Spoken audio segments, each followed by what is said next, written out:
누가복음 9장 28절부터 보시겠습니다. 28절.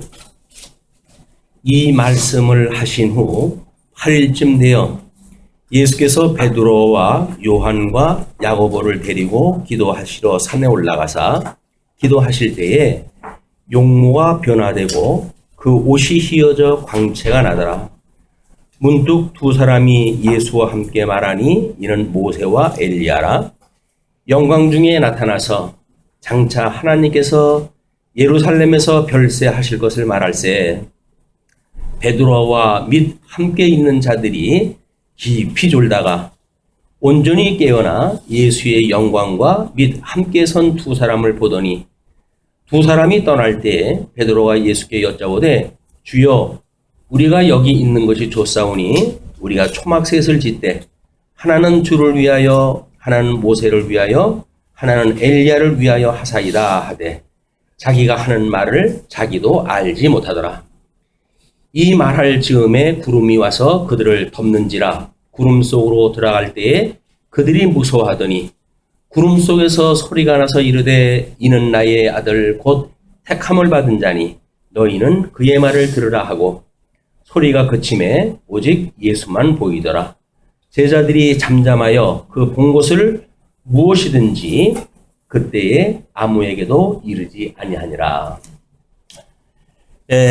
우리가 9장의 내용은 지금 주권의 권세로 증거하는 내용이라고 지난 시간에 서론적으로 말씀을 드렸는데 지금 오히려 28절 이후로부터는 본격적으로 하나님의 나라를 준비케 하는 이런 그 장면이 많이 나오기 때문에 우리 주보에 소개되어진 대로 그 8장 1절로 3절까지의 내용입니다. 거기에 예수 그리스도와 12제자가 함께 하였고 여자들은 그 소유로 그들을 섬겼던 내용이 소개가 되어진 거에 반해서 9장의 내용은 거기에 12제자에게 권사를 주시고 오히려 여행을 위해서 어떤 지참물도 소유하지 말 것을 지시를 하다 하셨어요.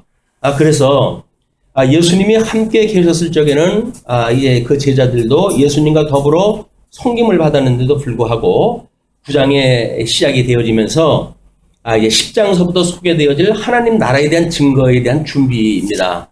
그러기 위해서 9장에서는 제자들로 하여금 권세를 주고 그리고 복음을 증거하는 이런 그 역할을 하게 하는 거죠. 하나님 나라를 확장하게 하는 이런 그 일을 제자들한테 맡겼다. 이것이 지금 8장과 9장의 우리 비교라고 이렇게 이야기를 했어요. 그런데 9장에 언급되어지는 그 하나님의 나라에 대해서 끊임없이 예수도 제자들도 하나님 나라를 증거했다고 성경은 이야기를 하고 있는데 과연 그들이 증거했던 내용이 구체적으로 무엇인지는 우리가 알 수가 없어요. 그냥 하나님의 나라를 증거하였다 이렇게만 소개가 되어지니까 우리가 짐작컨대 우리 세례 요한이 옥에 갇혔고 예수님한테 오실 그이가 당신입니까? 라고 물어볼 때에 하나님 나라가 오게 되면 분명히 뭔가 변화가 있어야 되는데 아무런 변화가 없는지라 제자들을 보내가지고 예수님한테 물었던 장면이 그 주보에 녹색으로 소개되어진 글씨입니다. 7장 22절에 예수께서 대답하여 이르시되 너희가 가서 보고 들은 것을 요한에게 알리되 맹인이 보며 못 걷는 사람이 걸으며 나병 환자가 깨끗함을 받으며 기목은 사람이 들으며 죽은 자가 살아나며 가난한 자에게 복음이 전파된다 하라 라고 했던 것이 우리 예수님이 오시게 되면 하나님 나라가 도래한다고 그랬는데 그분이 당신입니까? 라고 물어봤을 때 예수님이 이야기했던 대답이에요. 그러니까 이제 그 참 선지자, 참 메시아, 기름 부음 받은 자가 오게 되면 거기에는 모든 환자가 병을 고쳐준다는 그런 구체적인 설명이었어요. 그건 한마디로 사망 권세가 장악하고 있는 모든 병세를 극복함으로 해서 이제 예수 그리스도의 권세가 새로운 나라를 만들어갈 걸 지금 보여주는 장면이죠. 그렇게 소개가 되어졌는데 우리 이제 구약의 율법도 마찬가지입니다. 구약의 율법을 보게 되면 모세 오경에 하나님께서 이 모세 오경을 통해 가지고 이스라엘 백성들을 애굽에 내려가게 하셨다가 이를 출애굽을 할 때 해가지고 광야 40년을 지금 섭리했다고 하시잖아요. 이거를 하나님이 친히 섭리하신다고 성경은 끊임없이 이야기를 하고 있어요. 그래서 우리가 이런 거를 신정정치다 이렇게 이야기를 하는 겁니다. 뭐 요즘 미국이 새로운 신정정치를 하느냐 어쩌냐로 어떤 말이 많은데 자꾸 세상 걸 갖다가 성경에다 붙여가지고 성경 보는 사람들이 헷갈려해요. 저건 또 무슨 얘기인가 하고 그거는 전혀 이거하고 상관없는 이야기들이에요. 성경은 상관없는 이야기를 자기네들이 생각을 가지고 신정정치니 뭐 이렇게 이야기하다 하는 겁니다. 그런데 모세 오경에서 언약되어진 대로 이제 역사서의 내용을 보게 되면 이 역사서에서 여전히 여호수아가 이제 이 모세가 여기서 죽고 인수인계를 받고 여호수아가 이제 들어가지 않습니까? 그때 여호수아한테 했던 말씀이 너는 담대하라. 야, 담대하라. 왜? 내가 모세와 함께 했던 것처럼 너와도 함께 할 터이니까 너는 담대하라. 이렇게 이야기했다 해요. 여호수아는 모세는 이제 40년 훈련을 받고 40년 인도하면서 아주 백전노장이 됐죠. 그럼에도 불구하고 하나님 앞에 끊임없이 무릎을 꿇고 간구했던 모세인데 이제 그 모세가 여기서 죽고 여호수아가 새롭게 후계자로 임명이 되어지니까 그 여호수아의 입장에서는 막막하죠. 이 수많은 백성들을 어떻게 감당하다 할까. 그때 이제 하나님께서 모세와 함께 했던 것처럼 내가 너와 함께한다. 너는 담대하라 그렇게 이야기한단 말이에요. 그런데 이제 가나안 땅 들어가는 일들이 역사에서 이루어지는 하나님의 나라는 왕정정치에 의해서 이게 되어지거든요.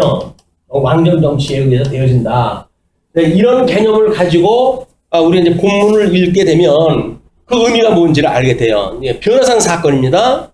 변화산 사건에서 지금 모세와 그 다음에 엘리야와 이 두 분이 우리 예수 그리스도 이분과 함께 지금 이제 있는 것이 변화산의 사건이에요. 그러면 이 모세와 엘리야가 예수 그리스도를 소개하는데 이 예수 그리스도가 이제 우리 그 28절을 시작할 때 이 말씀을 하신 후에 이렇게 이야기됐잖아요. 그것이 순환에 대한 예고를 갖다 한 이후에 그 이야기야. 8일이 지나가지고 변화산에 이제 올라간 사건입니다. 그때 베드로와 요한과 야고보를 데리고 기도하러 갔는데 기도하실 때 용모가 변화되어지고 그 옷이 휘어져 광채가 아니라 예수 그리스도의 영광이 하나님의 영광이 드러난 상태를 이야기하는 거죠. 광채가 나더라. 문득 두 사람이 예수와 함께 말하니 이는 모세와 엘리야라. 그래서 이때 함께 지금 기도하는 현장에 있게 되어지는 거예요. 그러면서 영광 중에 나타나서 장차 예수께서 예루살렘에서 별세하실 것을 말할세. 예수님은 지금 우리 앞서서 8일 전입니다. 8일 전에 순환받을 것을 이야기했는데 변화산에서 이 모세와 엘리야가 증거하는 내용이 뭐냐면 예수 그리스도가 예루살렘에서 죽으실 걸 갖다 지금 이제 예언을 갖다 한 거예요. 죽으시고 별세하실 것을 말할세. 베드로와 함께 있는 자들이 깊이 졸다가 온전히 깨어나 예수의 영광과 및 함께 선 두 사람을 보더니 무슨 일이 있었는지 제자들이 못 봤어요. 졸아가지고 조는 정도가 아니에요. 아주 깊이 졸았다는 걸 봐가지고 숙면을 취했던 것 같아요. 숙면을 취해가지고 그런 그 가운데 두 사람이 예수 그리스도가 예루살렘에서 죽으실 사건에 대해서 예언을 한다 이렇게 되어졌어요. 물론 우리 예수님은 이제 세례 요한에 대해서 이야기할 때 이 세례 요한은 선지자의 마지막 선지자인 걸 이야기를 하죠.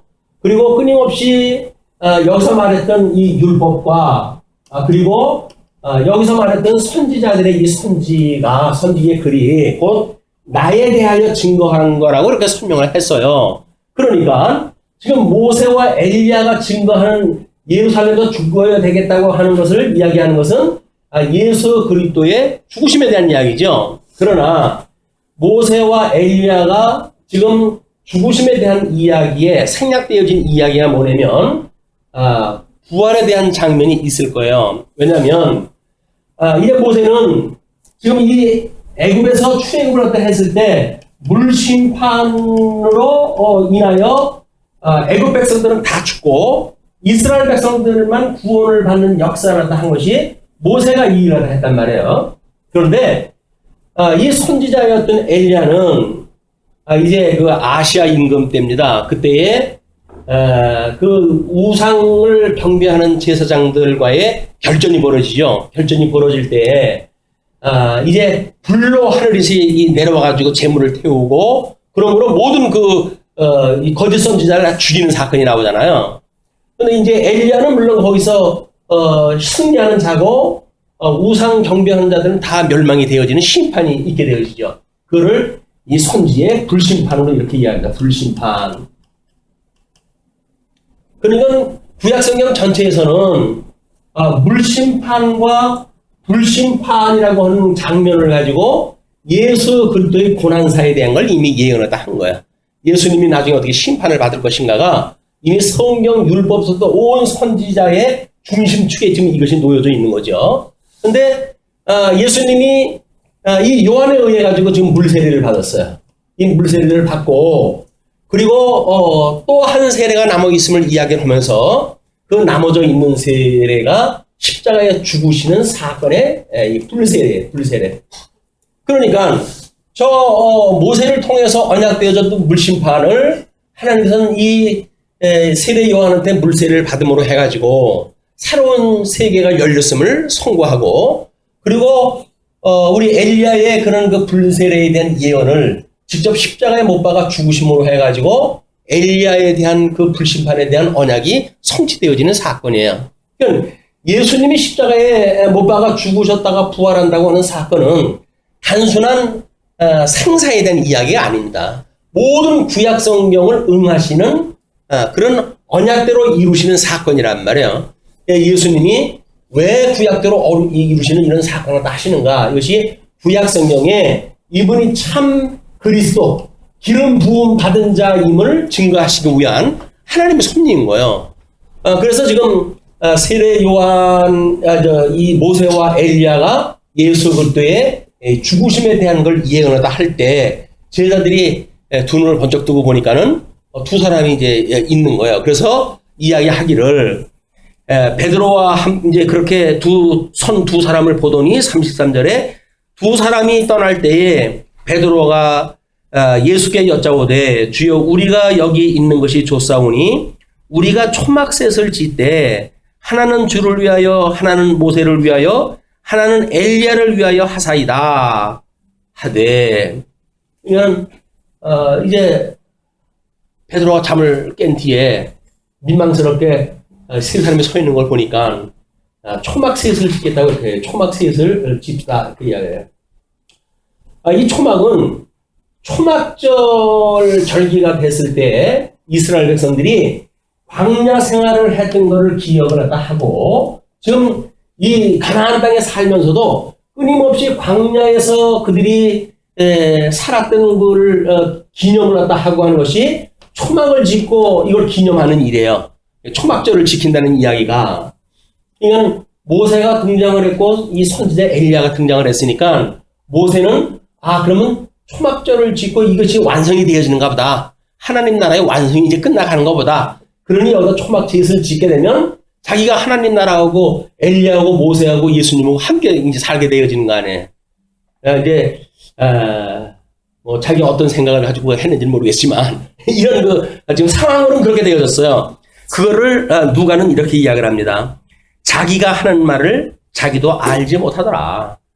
알지 못하는 그 이야기를 지금 초막셋을 짓고 초막절기를 지키는 이런 그 일이 이 일에 합당한가라고 이야기를 한 거예요. 그렇게 하니까 이 말할 즈음에 구름이 와서 그들을 덮는지라 구름 속으로 들어갈 때에 그들이 무서워하더니 이제 그 구름 속으로 간다는 이야기는 하나님의 이 영광으로 영광 속에 지금 이제 있게 되어진다는 거예요. 그러니까 성경에서 구름 그 이야기는 하나님의 임재, 하나님의 영광 그런 그 의미지. 손오공처럼 뭐 구름을 타고 왔다 갔다 하는 유치원 이야기가 아니에요. 하나님의 이 영광이 지금 임재를 이야기를 하고 그들이 하나님께 이 영광에 좀 들어가는 그런 상태를 이야기를 하는 겁니다. 예, 그들이 무서워하더니 구름 속에서 소리가 나서 이르되, 예, 구름 속에서 그 영광 그들이 들어갔던 그 구름이에요. 그래서 이는 나의 아들 곧 택함을 받은 자니, 이 예수 그리스도가 바로 하나님의 택함을 받은 자다 이야기. 이게 언약 자손들이 수많은 언약 자손이 있는데 특별히 성령으로 잉태되어져서 하나님의 구속 사역을 완성할 예수 그리스도가 하나님께서 부른 자다. 그런 그 이야기입니다. 그냥 곧 이 택함을 받은 자니 너는 그의 말을 들으라. 이 예수 그리스도의 말, 이 말을 들으라. 이 이야기가 결국은 신약 성경의 모든 내용들에 예수님이 복음서를 통해 가지고 여기서 이야기하시는 내용들, 이것과 이분이 성천을 갖다 해가지고 성령을 보내주시고 그리고 이 서신서를 통해 가지고 천상에서 이제 하시는 이야기들이에요. 내가 이 복음서의 언약대로 그리고 이 하나님 나라를 성취하겠다 그런 그 이야기거든요. 그러니까 지금 이 복음서에서는 언약자손에 대한 이야기예요. 이 언약자손에 대한 이야기여서 이 언약자손의 이야기 내용 중에 특별히 이제 하나님의 그 의가 무엇인가 이 내용이 지금 1장서부터 9장까지의 내용이에요. 그리고 이 언약자손이 하나님의 나라로 오신다고 하는 그 내용이 10장서부터 끝장까지가 이 하나님 나라에 대한 증거를 구속에 대한 그 증거 이전까지가 이 섭리를 좀 소개가 되어진 거거든요. 그럼 언약자손에서 이미 이렇게 두 개가 언약이 되어진 거예요. 하나님이 기뻐하시는 뜻대로 택함을 받은 메시아가 하나님 나라를 이제 이루어갈 거다. 이걸 이야기하는 내용이기 때문에 구체적으로 이것이 어떻게 드러나는가는 서신서를 통해서 이제 이루어질 거예요.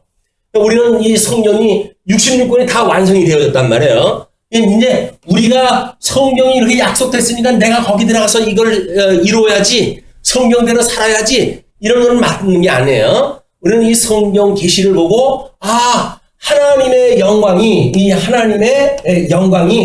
이렇게 선포가 되어졌구나라고 이야기를 했다 보는 거예요. 하나님께서 영광을 이렇게 선포를 갖다 했구나. 이 하나님이 어떠한 그 주권을 가지고 섭리하시는지 이건 우리는 보게 돼요. 이제 성령을 통해서 하나님은 만사를 언약대로 이루어 가시는 분이구나. 삼위일체 하나님은 만사를 섭리하시는 절대 주권자시구나. 이걸 믿게 되어지는 거야. 그리고 이제 우리는 여기서 믿음으로 이 사건을 봅니다. 그래서 여기서 하나님의 이 의를 이룰 때에 복 있는 자와 저주받은 자를 가르는 심판의 역사가 끊임없이 시작되어지는데 그때 우리가 이걸 믿음으로 그걸 갖다 보고 우리가 순종하는 자의 열매를 맺게 되어지는 자리에 복 있는 자예요. 우리가 이걸 내가 순종하는 것이 아니라 우리 성령께서 이렇게 주시는 걸 믿음으로 열매가 맺게 되어지는데 이 열매가 순종의 열매를 맺게 되어지면 복 있는 자예요. 그런데 불순종의 열매를 맺게 되면 물론 그거는 이 열매가 거짓 열매가 맺는 거니까 하나님께 저주받은 사람이겠죠. 아니면 성령의 소유가 육체의 소유로 나뉘어놨을 때 한시적으로 육체의 소유에 매달려 있을 적에는 불순종의 열매가 맺고 또는 순종의 열매를 맺게 되어졌을 때는 하나님의 그 성령의 역사가 있게 되어지는 거야. 성령의 열매와 그 다음에 육체의 소유라고 하는 두 개의 우리 가치 세계가 우리 중생인이기 때문에 우리는 육과 영이라고 하는 두 개의 구조로 되어져 있잖아요. 그렇기 때문에 이 육체의 소욕이 일하는 것은 전부 이 사단의 일이에요. 사단이 주관을 갖다 하는 영역 속에 있는 거예요. 그러나 성령이 우리한테 역사를 더 한다고 한다면 우리는 믿음의 역사를 갖다 여기서 하게 되죠. 믿음의 열매를 맺게 되어지는 거다.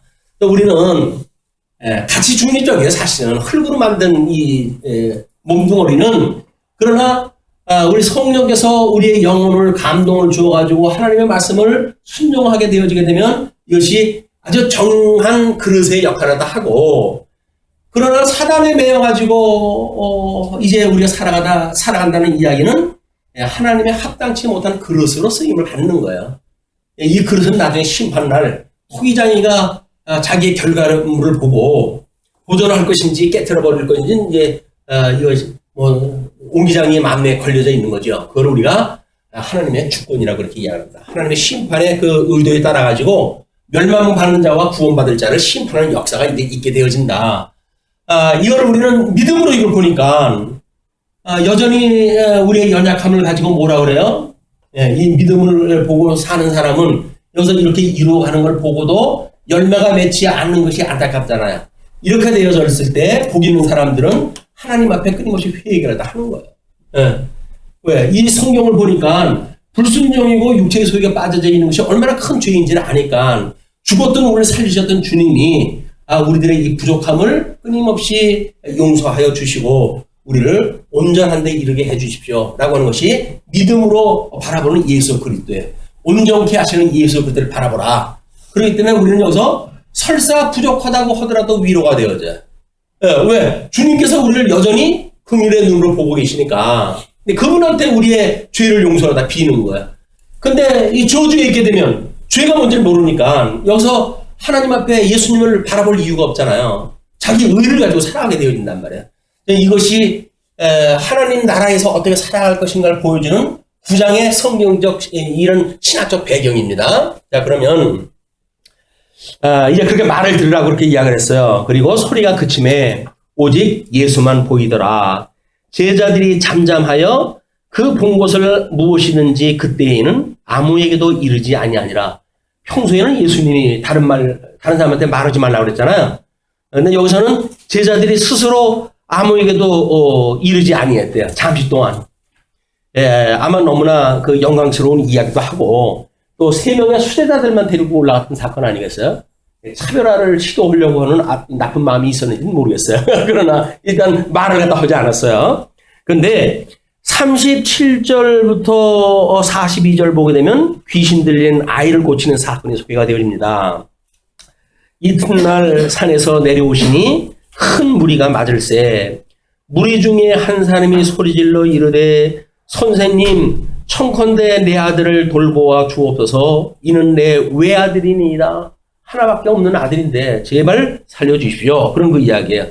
귀신이 그를 잡아 갑자기 부르짖게 하고 경련을 일으켜 거품을 흘리게 하며 몹시 상하게 하고야 겨우 떠나가나이다. 우리는 여기서 예수님이 하나님 나라를 소개했을 때 모든 이 병자가 지금 고침을 받는다고 하는 사실을 소개했잖아요. 근데 지금 이 변호사는 사건 이후에 내려오니까 이 병자의 사건을 때문에 지금 사건이 벌어진 겁니다. 남은 제자들하고의 그 사건이. 근데 그 아들의 아버지가 예수님한테 살려달라고 이렇게 이야기를 하면서 귀신이 그를 잡아가지고 부르짖게 하고 경련을 일으켜 거품을 흘리게 하고 몹시 상하게 하고야 떠나갑니다. 우리는 이런 거를 현대 병명을 들어서 이야기를 할 수가 있겠죠. 그러나 지금 이거는 귀신의 역사로 지금 일어나는 사건이에요. 왜? 하나님 나라, 우리 예수 그리스도, 모든 그 죽었던 사람을 살리시는 예수 그리스도가 나타나기 전에 구약 성경에서는 이 병자를 고쳐주는 것이 하나님 나라의 회복이라고 그들이 이야기를 했으니까 그런 그 장면이 소개가 되어지는 거예요. 그러면서 그런데 당신의 제자들에게 내쫓아 주기를 구하였으나 그들이 능히 못하더이다. 당신 제자들 부탁을 했다 했더니 땀을 뻘뻘 흘리고 지금 이러는데 쫓아내질 못합니다. 이렇게 이야기했다 해요. 그러니까 예수께서 대답하여 이르시되 믿음이 없고 패역한 세대여 내가 얼마나 너희와 함께 있으며 너희에게 참으리요. 무슨 얘기예요? 지금 예수님은 십자가에 죽으셔야 될 거 아니겠어요? 이게 곧 돌아가셔야 될 분인데 하나님의 나라는 지금 이분이 돌아가시고 부활하고 승천하시고 이루어질 사건들 아닙니까? 그런데 예수님은 돌아가셔야 되는데 아직도 제자들은 예수님을 믿는 그런 그 믿음이 어떻게 됐든지 환자를 고치는 은사를 권세를 갖다 주셨잖아요. 이제 전도 여행 갈 적에 다 좋은데도 불구하고 병자를 못 고치니까 이 악한 세다가 이 사단의 권세로부터 어떻게 노임을 받겠는가라는 걸 지금 예수님께서 말씀을 하시는 거죠. 그러니까 이제 그 예수님께서 대답하여 이르시되 믿음이 없고 패역한 세대여 내가 얼마나 너희와 함께 있으며 너희에게 참으리요.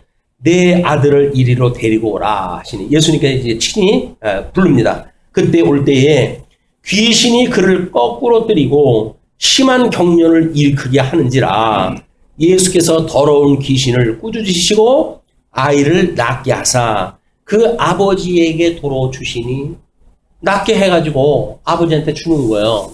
회복의 역사가 이루어진 겁니다. 지금 이 병으로부터의 회복. 지금 마귀가 이 일을 갖다 했다는 이야기는 이건 지금 사단의 이 쫄병들이 지금 마귀 군속들 아니에요. 그러니까 마귀가 이 병을 들게 했다라고 하는 그 이야기는 사단의 권세 아래 있다고 하는 걸 지금 이야기를 하는 겁니다. 이 사단의 권세 아래가 있다. 근데 우리 예수님이 철장 권세로 사단을 멸하지 않는 한 이 세상에 이것이 존재할 수밖에 없는 거예요.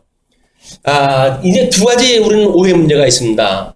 이런 성경의 내용을 보고 어떤 사람은 야 우리도 그러면 마귀를 내쫓는 일을 갖다 해야 되겠구나 라고 해가지고 소위 축기라고 하는 신비주의 활동들이 있어요. 체면을 걸어가지고 야 거기 되면 그냥 뒤로 벌러덩벌러덩 넘어지고 이제 이런 일들이 벌어지잖아요. 그 사람들은 이걸 귀신을 쫓는 축기 작업이라고 이야기를 하는 거예요. 그런데 성경에서 이 축기 작업을 갖다 하는 그거는 예수 그들의 궁극적 승리에 대한 걸 지금 예표적으로 보이는 사건이지 우리들한테 이 성경의 내용처럼 지금 이것을 수용하라는 이야기가 아니에요. 그런데 신비주의라고 하는 이름으로 하나님의 그 능력을 받았다고 하는 사람들이 이 일을 갖다 이 행함으로 해가지고 결국은 예수 그리스도의 해야 될 일을 자기가 흉내를 내고 있는 거란 말이에요. 이거는 우리 성경을 잘못 오해하는 데부터 나오는 신비주의적인 해석 방법이에요. 또 하나는 여기서 일어나는 그 일을 현대 과학적 변명을 들어가지고 그걸 의사가 고치는 일이지 그걸 무슨 마귀가 들렸다고 이야기를 하냐. 그래서 성경을 부정하는 사람들이 있어요. 그 사람들도 잘못되어지는 거예요. 지금 예수님이 오신 이후에도 마찬가지입니다. 지금도 우리가 질병에 걸린다는 이야기는 뭐예요? 끊임없이 사단의 권세 아래 우리 육신이 자유롭지 못하다는 거예요. 그냥 우리가 궁극적으로 죽는다는 이야기는 뭐예요? 그거로부터 우리를 놓아주신다는 거 아니에요? 하나님께서. 우리가 육신의 장막을 벗는다는 이야기는 영원한 고통으로부터 벗어난다고 하는 축복의 사건이란 말이에요, 이게. 이거를 지금, 우리 토요일 날도, 사도신경 공부하면서 그걸 공부하셨겠지만, 이런 내용이에요, 이게. 이걸 모르게 되면 우리는 이 병 걸린 것이 마귀의 짓이라고 하는 그거를 우스갯소리로 듣고, 그리고, 이것이 사단의 권세 아래 있기 때문에 나타나는 현상이라고 하는 걸 우리가 무시하게 되어진단 말이에요. 그러나 이 땅에서 일어나는 모든 우리 성령의 역사가 아닌 것은 사단의 권세 아래 있기 때문에 나타나는 현상이다. 일반적으로 지금 나타나고 있는 모든 문화의 현상도 뭡니까? 결국은 사단이 주는 문화의 현상이에요. 지금 우리 21세기에 포스트 모더니즘의 현상이라든가 이런 전부에 잘못되어져 있는 문화는 하나님의 계시지 않다고 하는 이런 대전제 아래 현대 문화가 이루어지고 있다. 오늘 성경을 모르게 되면 현대 문화에 그냥 빨려가서 사는 거야. 왜? 모든 사람들이 다 그러고 사는데 특별히 너희들만 아니라고 그러냐. 이렇게 생각을 해가지고 일반 문화 속에 우리가 그냥 녹아들어가는 거야. 그것이 사단의 밥이 되어지는 겁니다. 하나님의 말씀은 이 세상을 거슬려 살아가는 거 아니겠어요? 그것이 우리 끊임없이 육신의 정욕과 안목의 정욕과 이생의 자랑 이런 거를 경계하셨던 주님의 말씀이 그래서 이루어지는 거예요. 이 말을 들으라 그 이야기. 이 말을 들으라. 변호사에서 하던 이야기는 예수님이 그 마귀에게 이 시험을 받았던 그 사건에서 승리하다 하신 것처럼 내가 너희들을 이기게 할 거야. 그러니까 육신의 소욕, 그다음에 안목의 정욕, 그다음에 이생의 자랑 이런 것들을 배적을 갖다 해라, 대적을 갖다 해라 라고 하는 것이 이 하나님 나라에서 백성들이 사단의 권세로부터 노임을 받는 사람들의 성령의 역사란 말이에요.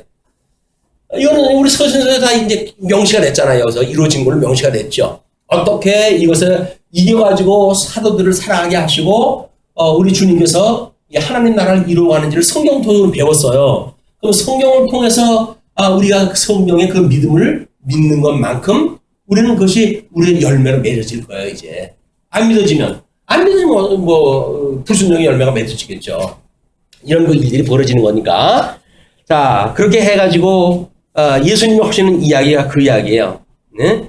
내가 너희들하고 언제까지 같이 있다고 이렇게 되느냐. 나는 지금 너희들한테 순환도 예고를 갖다 했고 변화산에서 이미 모세와 엘리야가 예루살렘에 내가 죽어야 될 걸 예고를 갖다 했고 나는 곧 죽어야 되는데 너희들이 이런 원리를 모르고 병 고치는 거에 전전긍긍한다든지 포커스를 병 고치는 거에 맞춘다든지 하는 복음을 깨닫지 못한 자들의 일이란 말이야. 그렇기 때문에 예수님께서 꾸짖고 그 다음에 이제 그 귀신을 내쫓고 아이를 낳게 하시고 아버지에게 도로 주신 사건이 소개가 되어진 겁니다. 사람들이 다 하나님의 위엄에 놀라니라. 여기서 예수님이 그 일을 했는데 사람들은 하나님이 그 일을 하셨다라고 생각을 해가지고 다 놀라요. 예수님이 하나님이라고 믿는 것이 아니라 하나님과 예수님을 보내줘가지고 그 권능으로 이걸 했다고 하나님을 높이는 거죠. 그러니까 그 사람은 예수님을 믿는 사람들이 아니에요. 병을 고친 것을 봤지만은 예수님을 믿지 않는 그런 믿음의 이런 결과를 우리가 보게 되어집니다. 그런 뒤에 43절로 45절 순환에 대해서 2차로 예고하시는 사건이 소개가 되어집니다. 그들이 다 그 행하시는 모든 일을 놀랍게 여길세 예수께서 제자들에게 이르시되 이 말을 너희 귀에 담아두라. 내가 먼저도 이 순환에 대한 거 이야기했잖아. 그런데 지금 이렇게 일어난 사건을 보니까 너희들이 전혀 이게 감지가 안 되어져 있어. 제발 내가 하는 이야기를 귀에 담아둬라 그 이야기야. 머리에다 기억하지 말라고 그러고 허란 얘기를 안 하고 귀에다 담아두라는 그 이야기는 뭡니까? 할례받지 않은 기로는 이 말씀을 깨달을 수가 없기 때문에 예수님이 그런 표현을 더 하시지 않았을까 싶습니다. 그래서 인자가 장차 사람들의 손에 넘겨지리라 하시되 그들이 이 말씀을 알지 못하니 이는 그들로 깨닫지 못하게 숨긴 바 되었습니다. 예수님이 돌아가실 때까지는 이 사건이 뭔지를 모르는 거야. 끊임없이 내가 이제 장로들 이 권세 잡은 자들한테 가가지고 죽어야 되겠고 이거를 3차례씩이나 예언을 다 하면서도 그게 무슨 이야기인지 설명을 안 한단 말이에요. 그런데 이미 구약 성경에서는 이 선민국가가 3차례 어떤 그 예루살렘 공격에 의해 가지고 결국 멸망이 당하고 그리고 바벨론의 포로로 끌려가는 사건이 소개가 되어지지 않습니까? 구약 성경에 이 예수님이 어떻게 돌아가실 걸 이미 다 예언이 되어져 있단 말이에요. 그리고 에스라드의 에스더서에서 어떻게 회복되어졌는지에 대한 것도 모형적으로 다 이미 성경이 완성이 되어졌어요. 그러면 이때 당시에 구약 성경을 이들이 알았다고 한다면 구약 성경이 예언되어진 대로 예수님이 온 걸 알겠죠. 그러면 예언대로 그러면 주님이 죽는다는 이야기네. 이 죽는다고 이야기를 했다 했고 모세와 엘리야가 이야기를 했다 했고 예수님은 또 귀에 담아두라고 이야기했던 이 이야기가 성경이 응한다고 하는 이야기구나. 이건 예수님이 말씀을 안 해주셔도 성경을 제대로 알면 그들이 이야기를 했을 거예요. 그러나 성경을 그냥 율법을 지키는 자기네들이 뭘 지켜가지고 의를 이룬다고 생각을 했기 때문에 이 복음을 만나지 못한 거예요. 지금도 마찬가지예요. 말씀, 이 복음을 우리가 믿는 믿음으로 이것이 돼야 되는데 이 복음을 듣지를 아니하고 내가 이루어야지 라고 가는 사람들은 아직도 복음이 뭔지를 모르는 거예요. 하나님의 말씀이 뭔지를 모르니까. 그러니까는 예수님이 오셨을 때 그 구약 성경을 이해하지 못했던 사람들의 자세나 예수님 지금 이루어졌던 이 사건을 예수님이 다 행하신다고 하는 사실을 모르고 있는 현대인들의 구조나 똑같은 구조가 이루어지는 거예요. 그러나 우리는 이미 예수님께서 성천하가지고 성령을 보내주시고 성령께서 이제 구약의 이 복음서에서 언약한 대로 주님의 몸된 교회를 직임을 따라서 또는 신분을 따라서 또는 사역을 따라서 또는 품위를 따라가지고 주님의 몸된 교회를 견인하신다는 이야기 아닙니까? 결코 너희는 무너뜨리지 않게 내가 할 것이야 라고 했던 대로 서신서에서 이걸 좀 성취를 다 하고 계시니까 우리가 받은 은사가 이 은사였구나. 우리가 끊임없이 큰 자가 작은 자를 섬기는 이 자세가 여전히 성령님께서 주셨던 이 믿음의 열매였구나. 나는 믿음의 열매가 나타나가지고 다른 사람을 우리가 존귀 여기고 존경하는 거란 말이에요. 그렇지 않으면 그러면 여기서 뭐 세상에서 살던 대로 그냥 큰 사람 작은 사람 시켜먹으면서 이러겠죠. 그렇지 않다. 끊임없이 낮아지신 신분과 높아지신 신분을 서신을 통해서 성취한 걸 보니까 주님께서 저렇게 행하시는구나. 그걸 믿는 믿음의 열매가 우리들에게 나타나는 거예요. 어떻게? 다른 사람을 나보다 낫게 여기는 거죠. 그리고 다른 사람을 존귀히 여기는 거예요. 사역도 마찬가지죠. 무슨 일을 갖다 하도 해갈 건가? 뭐 이 땅에 살면서 뭘 하고 살아갈 것인가? 우리 지금 누가복음이 그 내용 아니었어요? 그럼 그 의와 나라를 소개하는 것이 이 사역의 이해란 말이에요. 여기서 하나님의 의와 하나님의 나라를 어떻게 이루어가시는 서신서에 다 기록이 되어져 있어요. 물론 특별히 이제 이 사역이라고 해가지고 로마서로부터 갈라디아서까지 여행 서신이라고 그랬으니까 여행을 하면서 이들이 어떤 그 복음을 증거했는가? 하나님의 의와 나라를 갖다 소개했다 했다니까요. 제자들이 복음의 증인이 되었다고 하는 것이 이거 증거를 하면서 살았어요. 그거대로 오늘도 우리가 해야 될 일이 뭡니까? 그의 의와 나라를 증거하는 증인의 삶을 사는 거예요. 다른 데 우리 삶의 목적이 있는 게 아닙니다. 뿐만 아니라 우리는 비록 육과 영이라고 하는 걸 가지고 두 몸을 가지고 있는 중생인이지만 이 품위가 이제 우리 주님께서 이루어 가시는 섭리라다 보니까 이 사망은 이 생명 이런 사망 이렇게 되어져 있어요. 그런데 이 사망은 생명의 상hin바 되어지는 거로구나. 사망을 배경을 갖다 해가지고 난 그거대로 안 살 거야 라고는 흑백 논리를 나누는 게 아니라 하나님이 싫어하는 뜻이라고 하는 그거는 하나님이 좋아하시는 뜻을 생각하고 그것이 믿어지는 것만큼 우리는 사망의 권세의 종도를 안 하게끔 되어지는 거예요. 우리가 대적을 갖다 해도 밀어내야도 안 되는 것이 아니라 너무 좋은 걸 알기 때문에 현치 않고 나쁜 것, 이 세상에서 얻었던 것들에 대한 가치를 놔버리게 되어진 거란 말이에요. 그게 사망이 생명에 상힌바 되어진 것이다. 이런 것으로 우리가 이 서신서에서 이걸 이제 보게 되어질 거예요. 우리 이제 로마서로부터 유다서까지 공부를 다 했으니까 이렇게 이루어진 걸 다 공부를 다 했어요. 이것이 믿음으로 이걸 이루어가고 있다. 이걸 따라서 주님의 몸된 교회에 직임을 받아서 또는 그의 신분의 자세로 또는 우리의 목적을 가지고 또는 이렇게 세상이 감당할 수 없는 믿음을 가지고 이 일을 했다 하는 믿음을 주셨다. 이것이 이제 우리가 교회 생활을 통해서 배워가는 사건들입니다.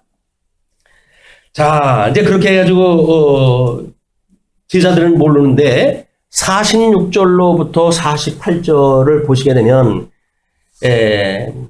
큰 자에 대한 그 이야기가 나와요. 큰 자에 대한 교훈이. 세상 중에서 누가 크냐 하는 변론이 일어나니 예수께서 그 마음에 변론하는 것을 아시고 어린아이 하나를 데려다가 자기 곁에 세우고 그들에게 이르시되 누구든지 내 이름으로 이런 어린아이를 영접하면 곧 나를 영접하며 또 누구든지 나를 영접하면 곧 나를 보내신 이를 영접함이라. 너희 모든 사람 중에 가장 작은 그가 큰 자니라. 예수님이 낮아지신 신분을 가지고 이 땅에 오신 거 아니에요, 지금? 우리 마가복음을 통해서 공부를 다 했어요. 낮아지신 신분을 가지고 이 땅에 오셨기 때문에, 이 세상에서 가장 천시를 받는 자로, 출연이 되어진 거예요. 그걸 가장 작은 자라고 표현이 되어진 겁니다. 가장 작은 자다. 물론 그거는 이제, 우리 모세 광야에서 세대 교체가 되어지고, 어린아이로 구성되어진 사람들이 가나안 땅을 들어가지고, 하나님 나라를 이루었다고 하는 그걸 역사적으로 성취하는 사건이라고 우리가 소개할 때 했죠. 여기서는 지금 이렇게 예수님이 가장 낮아지신 신분을 가지고 오셨기 때문에 가장 작은 자인데 이분이 그리스도란 말이에요. 그러면 여기서 복음서에서 이제 그거대로 예수님이 낮아지신 자니까 나를 영접하는 자는 나를 보내시는 하나님을 영접하는 거라고 이야기를 하지 않습니까? 그런데 예수님을 영접하는 자세가 뭐예요? 작은 자를 영접하는 거야. 용납하는 거야. 그것이 복음서에서 이 신분을 통해 가지고 증거가 되어진 거야. 신분. 우리 에베소로부터 해가지고 데살로니가 이제 후서까지 그 내용을 통해 가지고 어떻게 하나님의 사람임에도 불구하고 사람들의 구원의 그 복음의 증거의 역할을 갖다 하기 위해 가지고는 옥에까지 갇힐 수 있게 되어지는가? 어떻게 낮아질 수 있는가? 하나님이 죄 없는 우리의 성자 하나님이 인간의 모습을 입고 이 죄악 세상에 내려오셨듯이 죄 없는 제자들이 복음을 증거한다고 하는 그 이유 하나 때문에 어떻게 옥에까지 갇히면서 이 일을 다 하는가에 대한 것이 서신에 다 기록이 되었어요. 그걸 보게 되면 우리는 어떻게 이제 살아가게 되어진다고요? 믿음이 믿게 되어지게 되면 낮아지는 신분을 가지고 믿게 되어지는 거예요. 겸손한 마음을 가지고 성도를 갖다 높이고 이렇게 살아가는 거라고요. 아니면 우리 굴림을 갖다 하죠. 자기가 모든 걸 주관하려고 그러고 주장하려고 자꾸 이렇게 되어진단 말이에요. 네, 그게 아니다. 자, 이제 그 장면이 끝이 나고 49절부터 50절 보게 되면 반대하지 않는 자에 대한 교훈이 옵니다. 요한이 여짜오되 주여 어떤 사람이 주의 이름으로 귀신을 내쫓는 것을 우리가 보고 우리와 함께 따르지 아니하므로 금하였나이다. 예수께서 이르시되 금하지 말라. 너희를 반대하지 않는 자는 너희를 위하는 자니라 하시니라. 그냥 우리 사도행전에서도 이제 그런 이야기가 나와요. 이 성령 세례를 받지 않고도 이 구약 성경을 가지고 오실 메시아를 풀어가지고 설명하는 그런 그 제자들이 나오려고 그러지 않습니까? 그때 이제 바울이 세례를 주어가지고 성령이 임하게 하고 그리고 그 제자의 역할을 감당하게 하시는 그런 사건이 나오고 그래요. 그러니까는 예수님을 만나고 예수님을 따른다고 해가지고 문제가 아니라 성경만 보고도 메시아가 오면 이런 일이 있어지는 거야 라고 믿음으로 사는 사람들이 있단 말이에요. 그 믿음으로 사는 사람은 예수님이 와가지고 실질적으로 그 일을 딱 하는데 방해를 딱 안 하죠. 반대를 딱 안 하죠. 예수님 그 이야기를 딱 하시는 거예요. 이게 너희들을 반대하지 않는 자들은 너희를 위하는 자다. 이렇게 이야기를 허물어 해가지고 그걸 불식을 시킵니다. 그리고 51절부터 56절 보시게 되면 이제 사마리아 마을의 배척과 돌아가시는 일이 소개가 되어지는데 예수께서 승천하실 기약이 차감해 승천하실 기약이라고 하는 것은 지금 이 순환을 이야기를 하잖아요. 순환을 이야기를 하시다가 2차 순환까지 이야기를 했어요. 그런데 지금 죽으셨다가 부활하시는 사건을 이야기를 하신단 말이에요. 근데 그 이야기, 이제 그런 걸 염두에 두고 이 누가가 지금 기록하다 한 거예요. 승천하실 기약이 차감해 예루살렘을 향하여 올라가기로 주께 결심하시고 순환을 이야기했으니까 맞는 적당한 이야기라고 한다면 십자가에 돌아가시기 위하여 뭐 이런 그 목적이 설명이 되어야 되지 않을까요? 승천을 먼저 이야기를 해요. 왜 그럴까요? 이미 도래할 하나님의 나라를 준비하실 걸 갖다 지금 여기서 그 의미를 담아가지고 설명을 하기 때문에 이렇게 설명이 되어지는 거예요. 아니면 죽으실 거를 십자가에 돌아가시기로 작정되어져 있으니까 십자가에 죽기 위하여 예루살렘으로 갔다고 설명이 되어야 될 텐데 누가는 그 장면을 승천하시기 위하여 지금 예루살렘으로 갔다 이런 설명이 되어진단 말이에요. 그냥 설명 방식이 마태, 마가, 누가의 설명 방식이 달라질 수가 있어요. 그거를 뭐 공간복음이라고 하는 이름으로 다 묶어가지고 무슨 뭐 역사책 만들어내듯이 이렇게 하는 일은 성경을 무너뜨리는 일이다. 이제 그렇게 하면서 예수께서 승천하실 기약이 차감해 예루살렘으로 향하여 올라가기로 굳게 결심하시고 사자들을 앞서 보내시며 왜 굳게 결심을 하다 하셨을까요? 그거는 결단이 필요한 일이에요. 자주가 이제 거기에 고난을 당해야 될 그러니까 굳게 결심을 하다 하시고 사자들을 앞서 보내시며 그들이 가서 예수를 위하여 준비하려고 사마리아인의 한 마을에 들어갔더니 지금 미리 앞세워가지고 이제 그 부름을 받는 자들이 예수님 앞서가지고 동네를 갖다 간 거예요. 그래서 예수를 위하여 준비하려고 사마리아인의 한 마을에 들어갔더니 예수께서 예루살렘을 향하여 가시기 때문에 그들이 받아들이지 아니하는지라. 이때의 문화는 어차피 지금 북쪽 이스라엘 사람들은 지금 이 남쪽 유다의 사람들은 721년에 바벨론의 포로로 끌려가게 되어졌죠. 그러나 이들은 다시 회복이 되어졌잖아요. 이 회복이 되어졌는데도 불구하고 북쪽 이스라엘 사람들은 721년에 아수르에 의해서 완전히 멸망이 되어버렸어요. 이 제국은. 그러나 여기서는 586년에 포로로 끌려갔다가 516년에 회복이 되어져서 성전까지 짓고 회복이 되어졌단 말이에요. 남쪽 유다의 사람들은 이 가나안 사람들, 이 갈릴리에서 여기를 가려고 한다면 여기 지나갈 수밖에 없는데 이 사람들은 그리림 산이라고 하는 데다가 성전을 지었어요. 이 그리림 산에다가 성전을 짓고 자기는 거기서 예배를 갖다 드린 거예요. 물론 분국 당시에는 여기서 이제 하나님 나라가 분국되었을 때는 베델과 단에다가 이 베델과 단에다가 성전을 짓고 예루살렘 성전을 드리러 오는 사람들을 막기 위해 아주 여로보암이 베델과 단에다 성전을 지었어요. 이 사람들은 여기서 성전을 지내도 되니까 여기로 내려오는 거를 막아도 할 얘기가 없잖아요. 그래가지고 결국은 잘못되어져 있는 제사를 통해 가지고 하나님을 섬기다가 721년 아수르에 의해 가지고 그 제국이 멸망이 되어진 겁니다.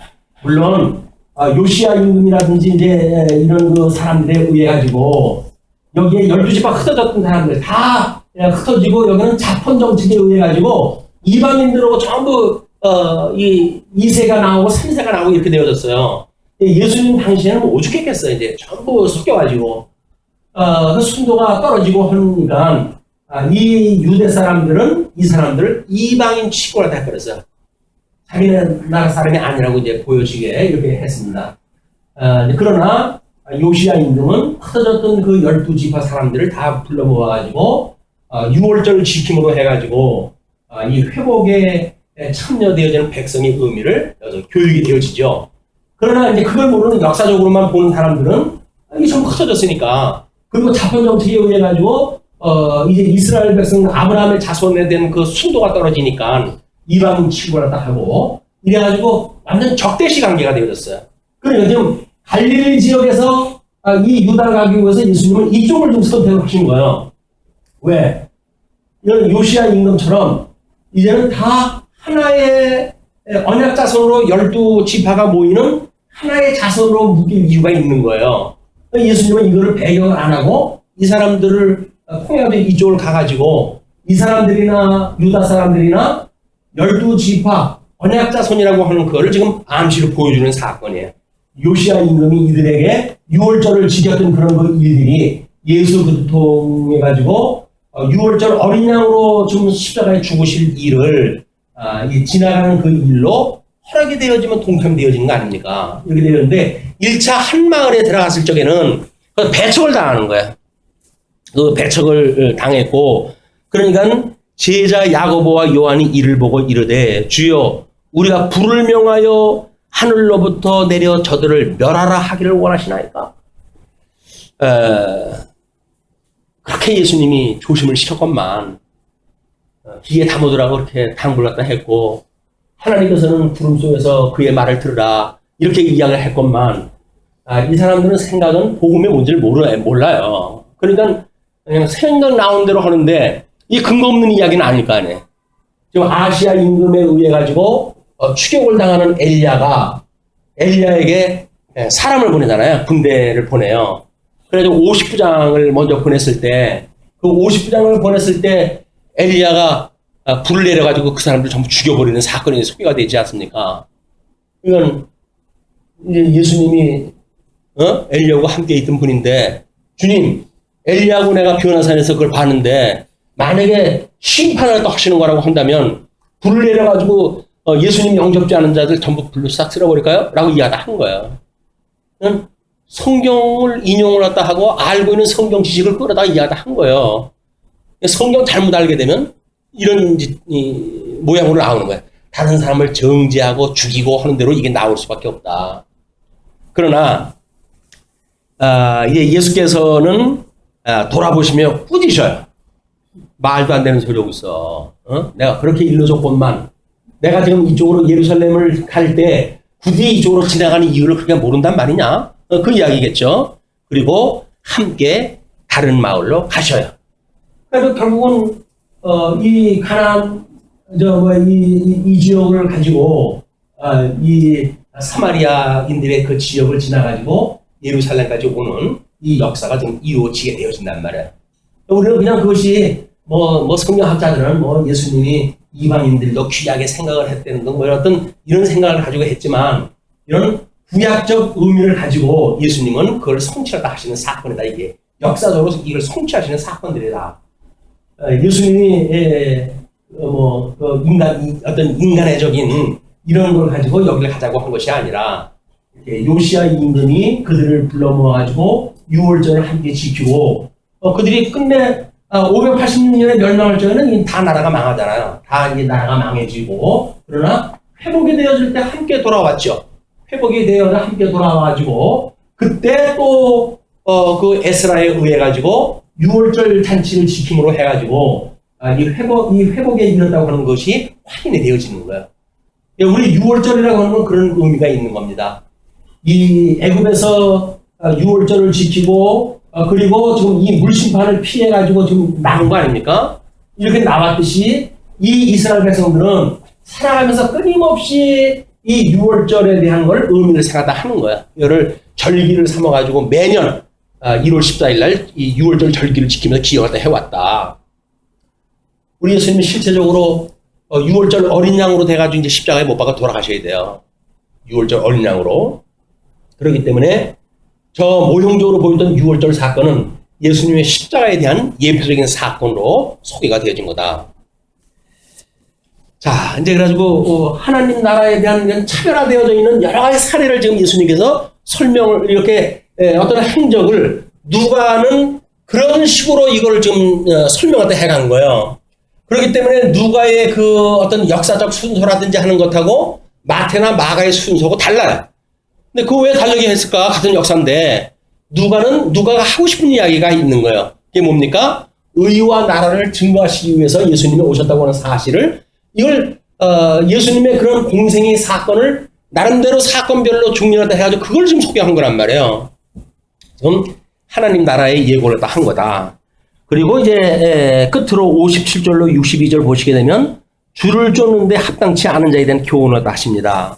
그래서 길 가실 때에 어떤 사람이 여짜오되 어디로 가시든지 나는 따르리이다 이렇게 이야기했어요. 나는 따르리이다. 제자들의 특성은 뭡니까? 예수님이 나를 따르라. 예수님이 명령을 하셔요. 그 명령에 의해서 제자들은 그냥 따라가는 수동적 자세를 갖다 취하게 되어지는데 길 가는데 어떤 사람이 여짜오되 어디로 가시든지 나는 따르리다 라고 해가지고 자기가 주도적으로 예수님한테 요청한다 해요. 예수님께서 그 의중을 아시고 이르시되 여우도 굴이 있고 공중에 새도 집이 있으되 인자는 머리 들 곳이 없도다 하시고 그 이야기는 뭐예요? 그럼 예수님이 뭐 수많은 사람들을 지금 몰고 내려가는 중 아닙니까? 병자를 고쳐주고 뭐 소문을 듣지 않으면 오병이어로 해가지고 5,000명이 먹고 12바가지가 남았다고 그러더라. 그 이런 그 이야기는 그 극한 그 먹거리가 귀했던 시절에 얼마나 좋은 일이에요. 그걸 또 예수님을 직접 따라다니면서 주도적으로 참여한다고 하는 그 이야기는 꽤나 흠이 있는 일 아니겠습니까? 예수님의 그런 사역을 먹고 배부른 까닭에 따라다니는 이런 그 역사가 예수님이 나중에 밝히셔요. 그들이 나를 따르면 먹고 배부른 까닭이다. 이 신령한 세계, 영원한 세계에 대한 소망, 이 구약성경 언약되어진 대로 오시는 실체적인 하나님의 나라, 저 아담 때문에 상실했던 그 에덴이 예수 그리스도로 말미암아 회복되어진다고 하는 이 놀라운 신령한 세계를 보는 것이 아니라 여전히 죄 아래 사단 아래서 살면서 먹거리나 해결하는 방법이 예수님을 따라다니는 방법이라고 생각했던 자들, 이런 자들이 예수님이 지금 이렇게 거절을 갖다 하지만 지금도 마찬가지예요. 예수님을 갖다 믿는 한국 교회의 기독교가 왜 이렇게 본성을 벼랑하기 시작을 했습니까? 이게 뭐 우리 어떤 한국의 경제의 어떤 판도가 변화되어지면서 사람들이 서울로 밀고 오르는 그런 그 시대가 있었잖아요. 동네마다 달동네가 만들어지고 먹고 사는 것이 어렵고 막노동으로 해가지고 겨우 지탱하다 하고 하던 사람들이 예수님 믿으면 복 받는다고 그러니까 그래가지고 교회가 미어터지기 시작을 한 거예요. 교회 가면 병 고쳐주지, 뭐 복 받는다고 그러지, 이렇게 해가지고 사람들이 복음을 듣는 것이 아니라 먹고 배부른 그런 이유만을 배우는 거예요. 그래가지고 대형화가 되어지고 이렇게 되다 보니까 하나님의 말씀이 뭔지는 모르고 그냥 교회에서 다 하게 되어졌고, 그래서 일반 종교와 다르지 아니한 종교 생활에 머무르고 말았다. 그 종교 생활은 나름대로 종교다원주의라고 하는 걸 가지고 이제는 합리화 되어졌어요. 종교다원주의. 예수만 믿는다고 구원만 하는 것이 아니라 다른 종교도 마찬가지로 구원이 있다라고 말하는 걸로 되어지는 것이 기독교를 종교화 만들었을 때 나타나는 현상이에요. 이런 기독교는 종교가 아닙니다. 기독교는 기독교예요. 특별한 그런 그 하나님께서 만들어가는 그런 기독교고, 그거를 다른 사람들이 종교로 이야기하는 건 뭐예요? 짝퉁이에요, 짝퉁. 기독교를 흉내내는 짝퉁. 다른 종교하고 기독교는 합쳐질 수가 없어요. 기독교는 신령한 세계에 대한 이야기고 이 짝퉁 종교는 이 땅에서 어떻게 이 고난을 피하고 살아갈 것인가에 대한 문제예요.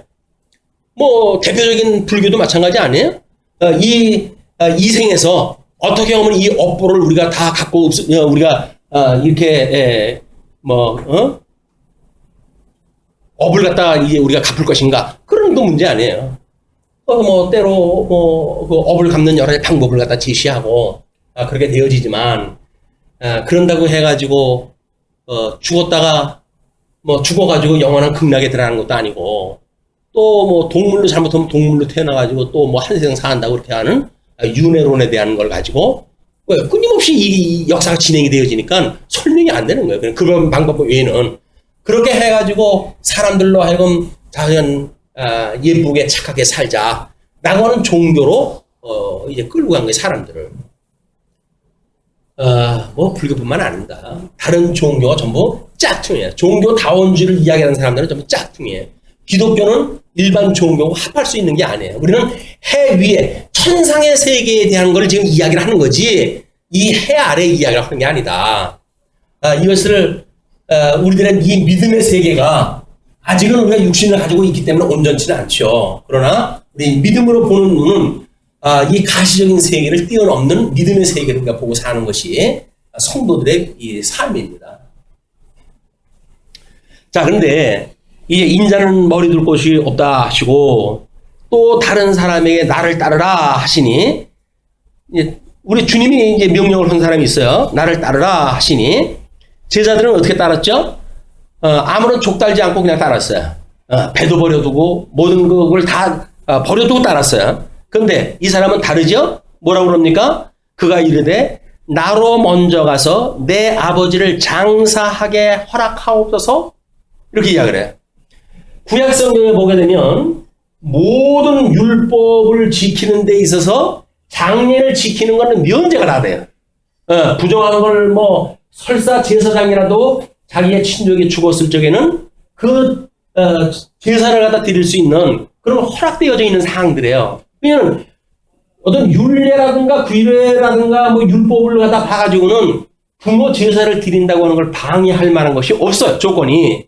근데 예수님이 특별하게 지금 뭐라고 그럽니까? 그렇게 허락하옵소서. 그러니까 이르시되 죽은 자들로 자기의 죽은 자들을 장사하게 하고 이게 무슨 뜻인지 모르겠다. 이래가지고 이제 중세 때서부터 이제 문제가 되어진 구절이기도 해요. 죽은 자들로 자기의 죽은 자들을 장사하게 하고 너는 가서 하나님의 나라를 전파하라 라고 이야기를 했으니까 자, 우리는 이제 구약 성경에서 모형적으로 그 의미를 찾아내야 될 거 아니겠어요? 여기서 일어나는 것이 이거 특별하게 나타나는 것이 아닐 테니까 구약에서 모형적으로 보여줬던 사건이 있을 거예요. 이스라엘 백성들이 가나안에서 지금 세대 교체가 되어지고 이 광야에서 세대 교체가 되어지고 이쪽으로 들어갈 때는 여기서는 지금 세대 교체되어지는 인생 때문에 길을 어기거나 조금 미루거나 이럴 수 있는 상황이 아니죠. 여기는 이미 모세가 죽는 사건도 마찬가지예요. 모세가 죽는 것 이런 것도 다 하나님 예배를 다 하시고 그리고 죽은 자들로 연연해가지고 남아야 있어야 될 이유가 하나도 없었어요.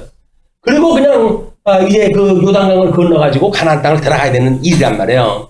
예수님이 지금 여호수아가 예수님을 예표하는 그 분 아닙니까? 그냥 여호수아가 모든 백성들을 끌고 들어갔다는 이야기는 어떤 개인적인 사정 때문에 요단강을 건너가는 일을 방해할 수가 없는 거야. 나름대로 이 요단강 동편 땅을 두 지파 반이 차지하다 했잖아요. 근데 그자들이 그 땅을 달라고 그랬을 때 모세가 책망을 하지 않습니까? 형제들하고 같이 요단강을 건너가서 너희가 이 땅을 차지해야지 어찌 여기 남겠다고 이야기를 하느냐? 라고 이야기를 했더니 뭐라고 이야기를 합니까? 우리가 다 가야 되는 게 아니다. 전쟁에 참여할 사람들은 다 가고 여기 땅이 많고 그러니까 여기에 우리 부녀들과 짐승들은 여기다 둬가지고 우리는 전쟁이 다 끝나고 너희들이 하나님께서 허락하셨던 가나안 땅을 다 차지하게 됐을 때 우리가 돌아오마 약속을 갖다 해가지고 들어갔던 사건이 있어요.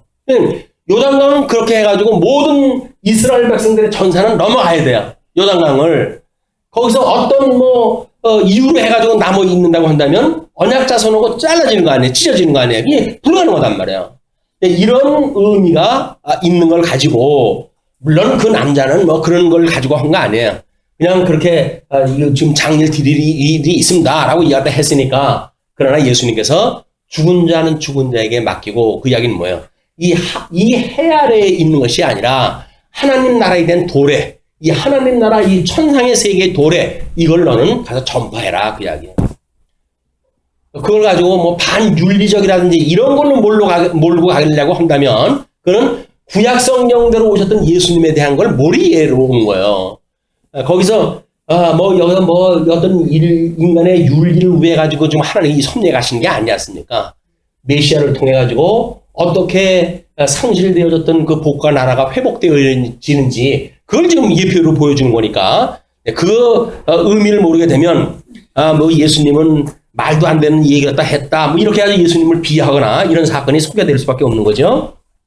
그리고 또 다른 사람이 이르되 주여 내가 주를 따르겠나이다마는 이 사람은 자기가 이제 주도적으로 이야기했다 했어요. 그러면서도 나로 먼저 내 가족을 작별하게 하오라카소서라고 이야기를 하니까 예수가 이르시되 손에 쟁기를 잡고 뒤를 돌아보는 자는 하나님의 나라에 합당하지 아니하니라 하시니라. 쟁기를 잡고 간다는 이야기는 물론 주전 한 600년경인가 800년경에 로마의 어떤 그 문학 작품에 나오는 구절이다 이렇게 해가지고 이야기하는 사람들이 있어요. 그렇게 해가지고 예수님도 그런 그 문화에서 알고 있는 내용을 가지고 예화를 들었다 이렇게 이야기하고 그러는데, 근데 손에 쟁기를 잡고 뒤를 돌아본다는 이야기는 뭐예요? 쟁기를 잡는 이야기는 고랑을 지금 만들어가는 일 아닙니까? 고랑을 만들어가는 사람이 앞을 보고 고랑을 만들어가야 이게 똑바른 고랑이 만들어지지. 고랑을 만들다 뒤를 만들어가게 되면 이 고랑이 삐뚤삐뚤 만들어갈 거 아니겠어요? 이거는 하나님의 길을 가는 그거는 이쪽 길을 바라보고 하는 길이 아니다. 이건 단호하게 이제는 끊고 이쪽으로 가야 된다 그 이야기예요. 우리들도 여기서 그러면 예수님을 믿기 위해 다 버리자 이런 거에 되어지는 겁니까? 아니 믿음이 그렇게까지 되어진다고 한다면 그럴 수도 있죠.